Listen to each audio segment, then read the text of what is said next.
Before you start this video, I wanted to remind you that you can speed up the video. I have a habit of talking a little bit slow, so if you could speed up the video to your liking, that'd be great.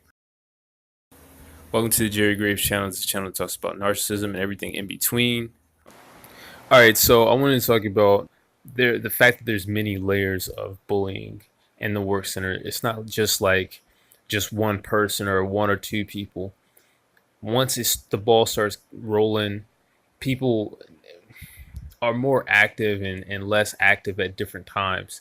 So it becomes like a whole group of people, even if they don't act like they are. Like you can tell with some people, and they'll back off. Like a certain number of them will back off, but that doesn't mean that they're done doing it. They might try to find another way, or they start trying to get their kicks from the other people who are still doing it. But one thing that I've noticed above all else is that when you get rid of some of these people, another person just steps up, steps right into their place. Everybody's toxic.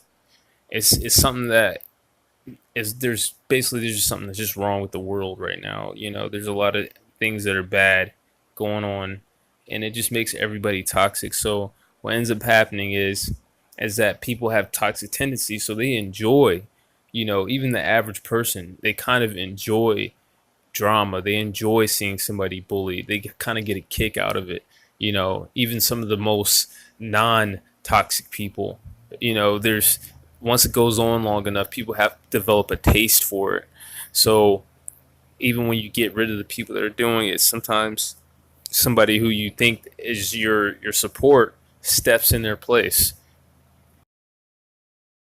It's kind of like a mafia gangster type stuff, like where once the boss gets killed, everybody starts trying to vie for that spot rather than just being like, okay, maybe we shouldn't mistreat this person. It's like that's not even an option. That's not even a thought that anybody has. It's just who's going to be the new person who does it. Like, how are we going to do this now that so and so is gone?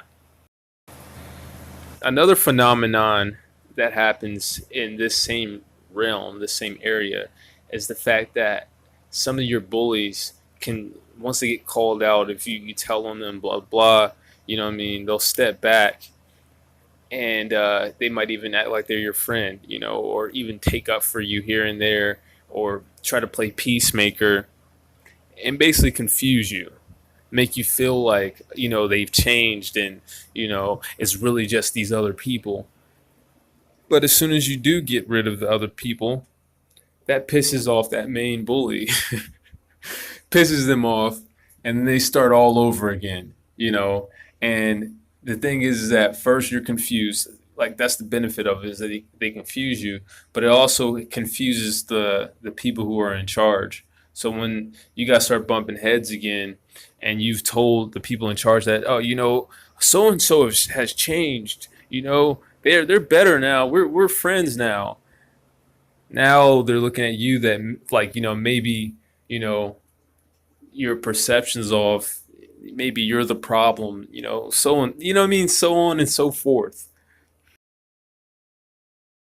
They're gonna be like, yeah, we just got rid of two guys for you, and now you have another problem with this guy. You said he was all right. So then they'd be like, this is gonna be a never-ending thing with this person, when really you should have stuck to your guns with the first bully, and so they can get rid of all three of them. You know what I mean? So that's something you have to pay. So try not to give cosigns. And another thing is, if you are in a workplace situation where you're getting bullied, don't get fooled by the person who temporarily stands up for you. Like a lot of narcissists and just toxic people, they'll stand up for their victims, here and there, to gain their trust. And also sometimes to be like, hands off. This is mine. This is my property type stuff. So don't get fooled by that. Don't put your full trust into this person just because they stood up for you one time. And some of the most toxic people that I've dealt with have did that for me at one time in my life. So That's just something that you need to not be fooled by. But then also notice if this friend that you have, if they never stand up for you, if they never tell, like if they have the power to like tell somebody and help out your situation, and they just never do.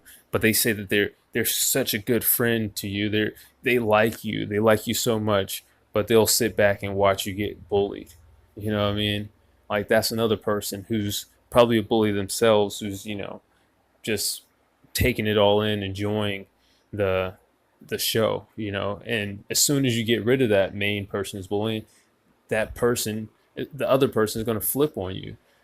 So that's something you have to watch out for.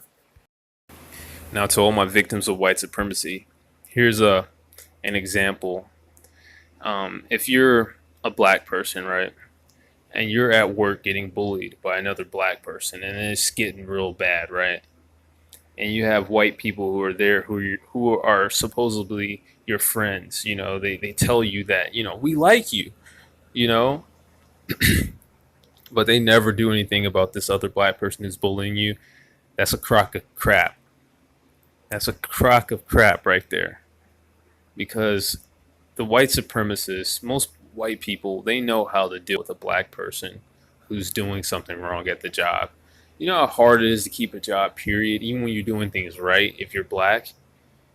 Especially like if you're being bullied by another black male, right? If you're a black person being bullied by a black male at your job, and the white people are acting like they don't know how to stop them, that's you don't believe in that. They're lying to you. They don't like you that much. They're not on your side at all, because they know that at any given time it doesn't take much at all to get a black person, especially a black male, fired. Now, if they're out, if you're out there bullying somebody at all, and a white person wants to do something about it, it doesn't take them nothing. They'll have them out of there in a moment. That's an example of people lying and trying to make it seem like those people are enjoying it. They're getting supply, from the bullying, just enjoying seeing you, scared, seeing you, and just feeding off the drama. And that's what white supremacists do. They like to see black people fight each other and things like that as well. So that's like a very clear example, but there's a whole bunch of examples of this where people act like they can't help you when they really can. And that's the end of the video. Thanks for watching. Thanks for getting to the end. Make sure you like, comment, and subscribe. And thanks for watching my stuff. Peace.